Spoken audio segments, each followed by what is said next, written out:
हे दोस्तों, स्वागत है आपका गवर्नमेंट दृश्य पर, जहाँ आपको मिलते हैं सारे कॉम्पिटिटिव एग्जाम्स के लिए डिटेल नोट्स। और वैसे ही हमने स्टार्ट किया है ल्यूसेंट सीरीज़, जो जनरल नॉलेज का सीरीज़ है। और आज हमारा है part 10। Yes, we have already completed 9 parts of this ancient history, which we are referring to the Lucent general knowledge, and today is the 10th part. We have covered Guptas, Vedas, and all the topics which are very important for competitive exams, and you can find them in our previous videos. So today we'll be starting with the Post-Gupta period, or the Vardhana dynasty, which existed from the 550 AD to 647 AD. So stay tuned and do not forget to like, share and subscribe our channel as well, so that we can come up with more such competitive exam material for your benefit. So let's get started. Let's first know about the Pushyabhuti or the Vardhana dynasty. The Pushyabhuti or the Vardhana dynasty, it was founded at Thaneswar, which was also known as Karnal district in Haryana, by Pushyabhuti, and it was basically the beginning of the 6th century. And this Pushyabhuti was the feudatories of the Guptas, and he also assumed independence after the Hun invasions. And the most important ruler of this dynasty was this. Then he was succeeded by the eldest son, that is Rajavardhana, and the first ruler was the Prabhakara Vardhana. So the time period is given, please look into that. But Rajavardhana, he had faced a lot of problems during his succession period. And then there was Grahavarman. We can say that the Mauryan ruler, who was of Kannauj and the husband of Rajashri, he was murdered by Devagupta, who was in alliance with the Shashanka. And now the present names are given. What are the present names? So you need to know, and it can come that what are the present or modern day names of these places. Then Rajavardhana, what he did, he took out a campaign against whom? Against Devagupta, and he killed him. But he was killed by Shashanka in 606 AD. In the meanwhile, Rajashri had the opportunity to escape into the forests of central India. Let's know about the Harshavardhana, that he existed during 606 to 647 AD. And after killing of the Rajavardhana, his younger brother was who? Harshavardhana. He was known as Siddhaditya, and he had ascended this Pushyabhuti throne in 606 AD. From this year, the Harsha era started. Now, after he got the throne, he first rescued his widowed sister. Who was his widowed sister? It was Rajashri. From where? From the Vindhyan forest. And she was in a state of suicide. You can say she was going to throw herself in the fire. And then Harsha drove out Shashanka from Kannauj, who had occupied it after killing of Rajavardhana. Then he not only unified the whole of Kannauj with Thaneshwar, but he also made it his new capital. And this made him the most powerful king of North India of that time. Now what he did, then he proceeded towards the East Shashanka. Then he wanted to take the revenge of the death of his brother, and he was not successful in his first expeditions against God. But in his second expeditions, Shashanka's death caused, and he was able to conquer the Magadha and the Shashanka's empire. Then we can see that Harshavardhana defeated Dhruvasena, who was the Mitra ruler of Vallabhi. Then he gave his daughter in marriage.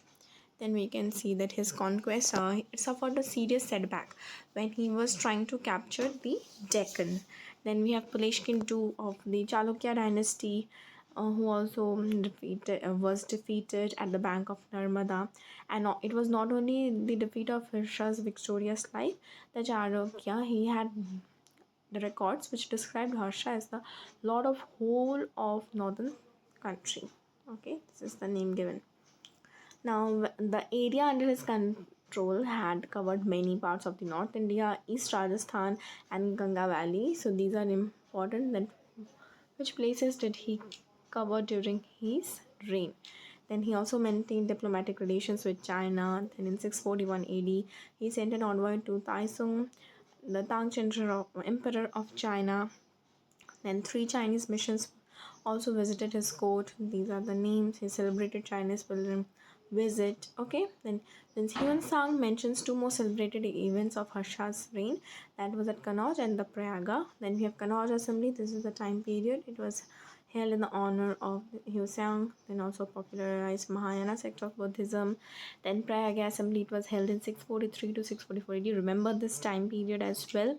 And then what happened in Prayaga, Harshavardhana, he used that assembly to celebrate religious festivals. And what used to happen at the end of every 5 years, at the confluence of the Ganges and the Yamuna and the Saraswati, it began the beginning of the Kumbha fair, or we can say Kumbh. Okay, and then Harshvardhana was a Shaivism by faith, but he showed equal respect to other sects as well. And this Hyun Sang, he portrayed him as a liberal Buddhist, of which sect? That is of Mahayana sect, and he also honored gods of other sects as well. And according to Hyun Sang, Nalanda University, which was meant for Buddhist monks, was also maintained by the revenue which Harshvardhana helped in collecting from 200 villages. But he died in 647 AD, and he did not have any heir to his throne, which was looked after by his minister named Arun Shava after his death. So he was not only a patron of learning, but he was also an author. He wrote 3 Sanskrit plays. Please look after that is Nagananda, Ratnavali and Pradarshika. He also gathered learned men. That was Banabhatta, the author of Harsha Charita, which was an important historical work which narrated the incidents of Harsha's reign. Then we have Kadambari, it was a poetic novel of great literary merit. And we also have the Shatak, then Bhartrihari, who was the author of Niti Shataka. Okay, these all are well known. Now, this Harsha government, what he did during his reign, he governed his empire on the same line as the Guptas used to do, except the administration in his period was more feudal and decentralized. Now, let's know about the states of the Deccan and South India. First comes the Chalukyas of Vatapi or Vadami. The Vakataka power was followed by Chalukyas. Okay, now Chalukyas established their capital at Vatapi or Badami in the district of Bijapur in Karnataka. Then we have Pulakesin II. He was able to check Harsha's design to conquer Deccan. Then we have Aihole inscription. It was written by his court poet Ravi Kriti. Then he also sent an ambassador to the Persian king Khusro too, which was in 625 AD, and also received one from him. The Chinese pilgrim Hyun Xiang visited his kingdom. Then these are some of the rulers who invaded the Chalukya kingdom, and they also killed Pulakesin II and they captured the Vatapi. They adopted the title of Vatapikonda, that is the conqueror of Vatapi. Now this is important. Who got the title or who adopted the title of Vatapikonda and who overthrown by the Rashtrakutas. Then we have Visara style or Deccan style. It began the Visara style Deccan style in building structural temples, reached.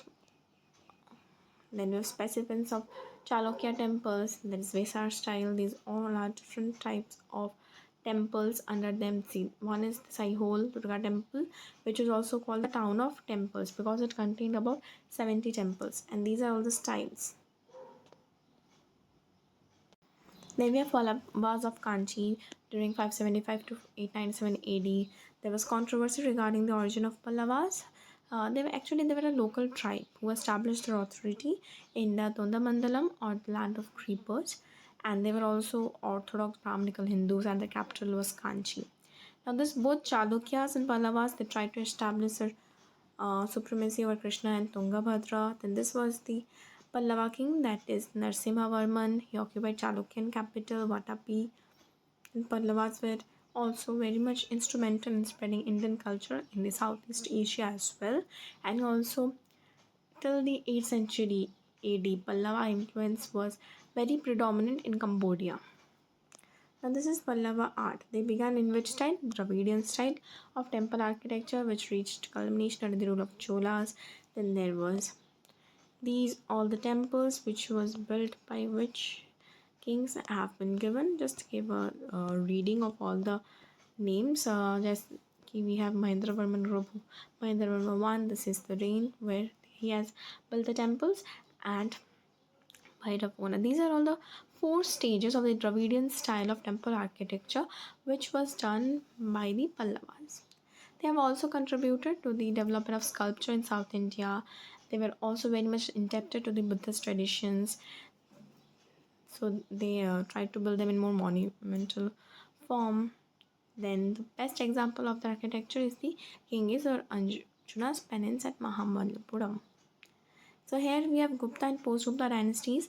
First we have Chalukyas of Vatapi, who was the founder name is Jayasimha. The Gangas of Talakar. We have Konaki Varma. Then we have Guptas of Magadha Sri Gupta. The Kadambas of Vanavasi, Mayura Sharman. The kingdom of God, Shashanka. The kingdom of Thaneswar, Pushyabhuti. The later Guptas of Magadha Malwa, Krishna Gupta. Then we have Maitrakas of Vallabhi, Bhatarka. Then we have Maurakis of Kannauj, we have Yajanavarman, the Pallavas of Kanchi, Simhavarman, the Pandyas of Madurai, Kondugun, and the Vakatakas, that is Vindhya Shakti. So this was the post Gupta period. Next part will come up with more such detailed information after the post-Gupta period, what reign started, who were the rulers, what are its essentials, everything will be given to you. So till then, keep liking and sharing our videos and watch our videos on regular basis to stay tuned with such informations, as it will help you to crack the competitive exams, be it UPSC, BPSC, NET, SSC, CGL or any such. Go grab the notes from all the highlighted points, bring your own questions in the form of MCQs, in the form of match the followings or reasoning, assertion or anything. Bring your questions and try to answer them, or if you have any confusion, comment down in our comment box section and we'll try to solve the problem ASAP. Meet you now next video. Till then, see you.